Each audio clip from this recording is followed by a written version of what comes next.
This is one of those occasions where I was wrong and you were right. So I'm going to give you that. Alita Battle Angel was actually a pretty decent movie. It was, wasn't it? Yeah. You know what? I feel like people underestimated Alita. People looked at it and went, nah, that's not the film for me. That was me.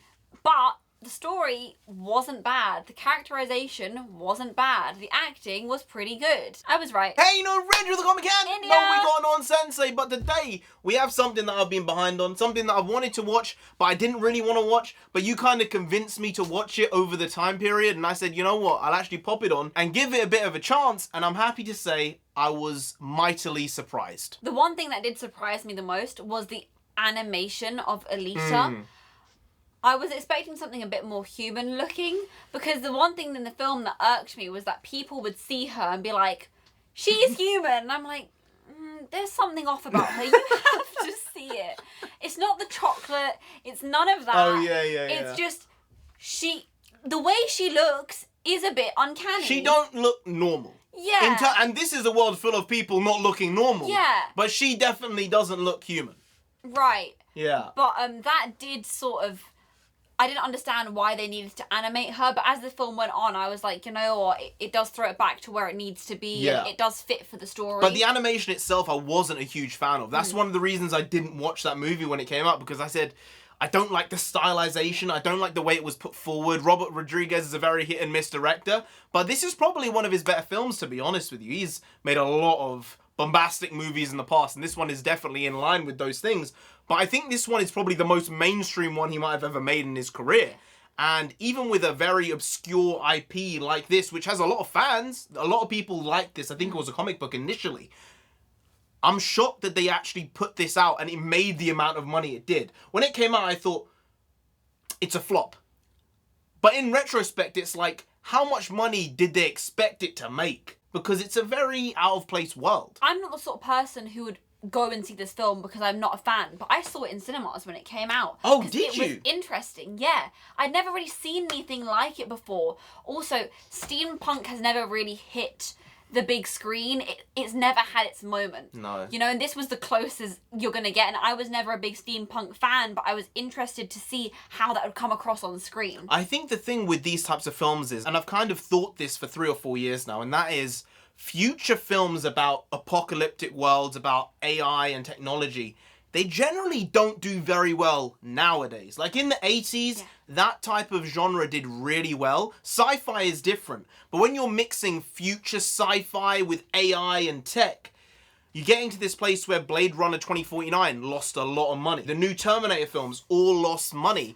And I think it's that genre which people don't generally want to see. The reason why this one made as much money as it did is because it kind of disassociated itself from our world in some ways, more so than those other two.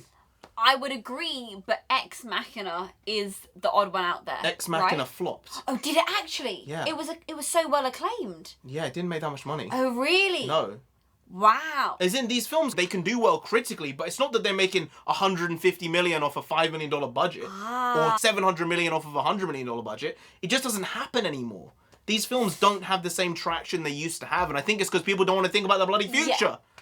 Maybe it's that now this sort of idea of AI and the future of the world, it hits too close to home, and people don't want to actually think about their Alexa or their almost iPhone, at the precipice. We're almost there. Even Ready Player One didn't do well in cinemas. The original Blade Runner, when it came out, didn't do that well. So I think it's a very nuanced topic, which maybe people don't want to fully engage with. But because this one kind of made it seem like it was fantasy and reality, not just reality, you kind of got away with it a little bit more. Plus, with the way they animated her, looked at it in a different light. I would actually say so. I will say, I remember being in the cinema and a lot of people were excited for the film. I didn't notice anyone who seemingly came off as a fan. These were just people who were being like, I've never really seen anything like this before. Let's give it a go. And I was one of those people, you know? Yeah, I didn't know you actually saw it in cinemas. I'm going to be honest. I thought you just watched it like in the last year and a half, 2 years. But I was unawares that you popped the money. You contributed to that like $400 million box office. I didn't know. I really didn't. But for me, the trailers looked really trash. I remember watching them and thinking, this looks like it's not going to be good at all. See, I watched them and thought, this probably won't sell well. But I didn't think that the story was going to be poor because the guy who plays the... I don't know. His name is Christopher, I think. Christoph Waltz. Waltz. Oh, it's Christopher Waltz. No, Oh. Christoph. Christoph. There you Oh. go. Yeah. I got half the name. He's careful about the sort of things he puts himself in. And I was like, his presence will denote that there's something good there. There's something worth paying attention to. So I was like, if you're in it. And Mahershala Ali as well was in it. He played the villain in the film. Mahershala Ali? Yeah. How do you say his name? I just said it, Mahershala Ali. Isn't his name Mahershala Ali? I- Mahershala Ali. You know what? Really I'm don't not know. sure. Is his name not Mahershala?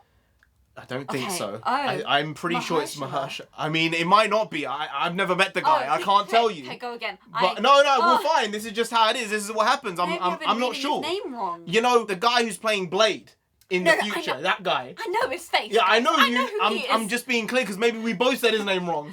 We might have, I thought I was saying it right. You thought you were saying it right. We might both be wrong, but he was in it as well, and he has a very, very good resume when it comes to the stuff he's been a part of. And I think the fact he was in Luke Cage all the way back in the season 1 of that show, and now he's in the MCU proper as Blade, anything can happen. And obviously the guy is super talented. He's been in a bunch of very good films. Jennifer Connelly was in it as well. Yes, she was. So there was a really good core cast there. A lot of these people have very interesting palettes for the artistic choices they make and the projects that they pick. So I feel like that showed that it was going to be good, and it was a very enjoyable film. It's a shame it's not getting a second one, Yeah. I'll be honest. You never know. Disney Plus. Now it's owned by Disney. That's where I watch it on Disney Plus. There's a chance this thing could get a Disney Plus show. I wouldn't mind that. I feel like actually it would really work as a show rather than a film. That's exactly what I thought when watching. I thought Yeah. this could have been done as a 6-part miniseries, 8-part miniseries, and you would have had more time to spend with all these characters, Yeah. and it would have felt worth it, Yeah. not just fluffy. It felt like the story had been condensed in a way that maybe even though it was kind of a long film, Yeah. it didn't need to be condensed in such a way. But I feel like that storyline could really fit the villain of the week sort of narrative Yeah. with an extended storyline, you know? Plus, there were so many unrealized villains with like the Holy City up above Yeah. and all that stuff. So there's so many things they can do with this IP. There's so many things they can do with this story. Maybe they'll do it, maybe they won't. But I'll tell you, I'm kind of interested in seeing if they do it, because I think I'd probably click on to watch it.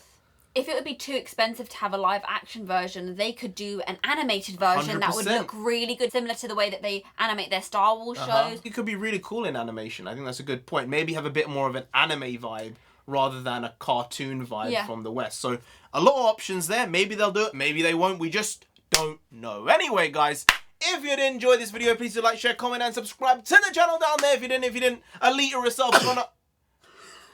Absolutely unbelievable. We are leaving that end. Alita herself gonna come after you. Are you not going to Bless say you. thank you? This guy over here thinking he's a big man, thinking she's a big man, eh? Bless you, alright? Alita gonna come after you, alright? Playing, what was it, soccer ball? What did they call it? Powerball. Powerball. Powerball. Terrible name, by the way. Terrible name. You don't want to come in after you, no. You really don't. Do you want that? No. No, you really don't. Thank you, Non-Sensei, breaking up the flow like that. So just subscribe anyway to avoid that. I've been NarendraTheComic. I've been India. She's been Non-Sensei. You've been Graham. We'll see you next time. That's tomorrow. If you don't know, make a video every single day. Been doing it every day for over 1,000 days now. We ain't stopping till we get to 10,000 subscribers. So do subscribe. Pop back again tomorrow for some more quality shitty content. So hashtag never not here, just how it goes. Also bring the because means nonsense in Punjabi. And we also bring that. Bring a lot. Bring a little, do a lot, do a little. But we do indeed bring the quality shitty content on a daily basis. So see you tomorrow. More of the same, slightly different, but essentially the very same. Once more. See you then. Skadoosh.